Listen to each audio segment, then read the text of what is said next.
আজকে আমার কই মাছের দাওয়াত দিছে, গরুর গোশতের দাওয়াত দিছে, আমি কিছুই খাইতাম না। আমি আইছি ভাবি রাত্রে ফোন দিছে বন্যা দেখার জন্য, বন্যা দেখে গেলাম। ভাবির বাড়িঘর সব তলায় গেছে গা। ভাবি কিন্তু মাছ কাটতেছে, আজও আমারে মাছ দিয়া দিবে, অর্ধেকই দিয়া দেয়, আমি কিন্তু আনি না, তারপরও জোর করে আমারে দিয়া দেয়। আইতে আছে ভাই, বৃষ্টি আসলে ওই পারে জায়গা ওইয়ে মাছ ধরতে, এখানকার মাছগুলো উপরে উঠে যায়। তো এখানে আর দুইটা কই আছে, ও নিতে আছে। তা আমি যখনই আসি ভাবি রান্না করে, আমি কিন্তু খাই না। তো ভাবিরে বললাম রাগ করবেন না, শুকনা খাবার দিয়ে আমারে। তা আমি রান্না খাবার কখনোই খাই না। একদিনও বৃষ্টি বাদ নাই, প্রতিদিন বৃষ্টি হইতেছে। তা আমাকে ঘরের থেকে নিচে নামলেই আমাদের এই যে গলির মধ্যে পানি, এটা গলি না, আমাদের ঘরের গলি। তো ভাবির বাসায় যাচ্ছি, রাতে 9টায় ফোন দিছে। আসসালামু আলাইকুম আপু ভাইয়ার, আশা করি ভালো আছো, তোমরা ভালো থাকো, দোয়া করি। তোমরা যারা দেশ বিদেশ বসে আমার পুরো ভিডিওটা লাইক দিয়ে সাবস্ক্রাইব করে দেখো, তাদের আদর আর ভালোবাসা অন্তর থেকে জানাই। ভাবি ফোন দিছে, দেখলে কি হেরা পুকুর পানির মধ্যে ঢুকতেছে মেয়েটা, যেখানটা আমি সবসময় থাকতে পারি। অনেক কষ্ট আছে পানি না। ও গরুর গোশ দাঁড়া দিয়া আজকে আলে আমার দাওয়াত খাওয়াইব। গাছের দ্বারা এই একটাই আসিল ওই পারে, গরুর গোশ দাঁড়া দা মজাই লাগবে। আবার হাড্ডিও দিয়ে থইছে, মানুষ 3 জন ওই না, দাঁড়া দিয়া গরুর গোশ দা রান্নাই করে। ভালোই তো রাঁধছে, খাইয়া যাম আজকা। আজকা বলে খাইয়ে যাইতে হইব।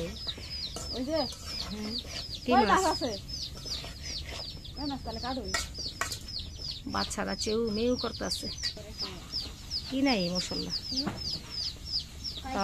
তোরা আন্টি আজকে আমাকে না খাওয়ায় ছাড়বই না, দাঁড়া দিয়া মাংস দা রান্না করছে।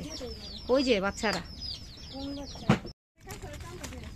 কোন দাইছে যে হেন, ওই যে খেতে, এই যে এখানটা ক্ষেতের থেকে মাছ সব এখানে উইটা আয়া পড়ছে। না আলে ধরছে খেতে, এর লেগে তালে কইছে যে ফুপি ওই আছে তোমার গা মাছ আছে, এইখান থেকে পানি। আমরা ওইখানে দাঁড়াইয়া আইয়া দেখতাম এত পানি উঠছে। কালকে আলে আয় ফোন দিছে, ভাবি ফোন দিছে, দেইয়া যান পানি দেওয়ার জন্য ভাবি ফোন দিছে। আলে আয় ওই আলে এই মাছটি ধরছে ক্ষেতের থেকে, বেশ বড় বেশ বড়। তাই হ্যাঁ, এমনি না যাবো গা ফাল দিয়া, এই যাবো গা, এই পানি যেতেছে। ভাবি ভাবি ভাবি ভাবি ভাবি ভাবি ধরেন ধরেন, উঠেন উঠেন, ফালায় ফালায় শুকনায় উঠে জায়গা। এটা বেশ বড় সাইজ। ওইটি আলে আমার লাগে আয় মা, আলে আজকে আমার কই মাছের দাওয়াত দিছে, গরুর গোশতের দাওয়াত দিছে, আমি কিছুই খাইতাম না। আমি আইছি ভাবি রাত্রে ফোন দিছে বন্যা দেখার জন্য, বন্যা দেখে গেলাম। ভাবির বাড়িঘর সব তলায় গেছে গা।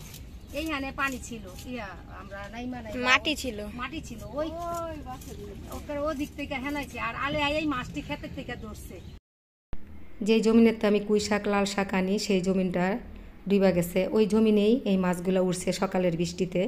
তো ভাবি বলতেছে কটা মাছ নিয়ে যান, তো দিয়া দিবে কুইটা আমারে, এই জন্য ডাকছে আমাকে।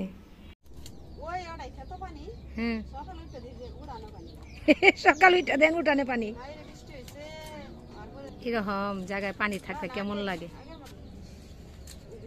আয় কিনারে কিনারে যাও না, পানির সামনে যাও না। সব কাটা শেষ, বৃষ্টি আইলে ভালোই হইব। আলে খালি গিয়ে গিয়ে নৌকা দা মাছ ধরে আইব ক্ষেতের থেকে, ফাঁকা জায়গা তো এই জন্য সাপা হইব। আজকে আমাকে ভুট্টা ভাজা খাওয়াইব। আওয়াজ হইতেছে, কি সুন্দর হয়েছে। এইরকম টানা টানাই বালা, ঘন্টা লাগে মাছগুলা পরিষ্কার করছে গো। ওই মাছগুলি লাল টুকটুকা করে নালে বাঁচবো, সবটি একসাথে মাখা দাও, সবটি একসাথে লহ ইয়ালে লেগা বাঁচতে আছে। আলে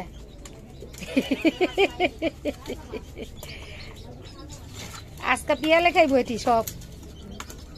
আলে আয় ভাই যে আলে আর মাছ ধুইছে 1 ঘন্টা লাগাইয়া, এখন আলে আয় বাঁচবো, সব তেল ডাইলা দিছে রে।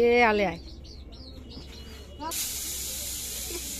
ডর আয় ইয়ালে রানতে পারে। এই যতই তুমি দিবা কই উঠবো, শিং উঠবো না ভাবি।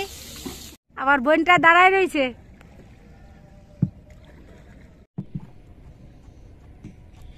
আইসা পড়ছি।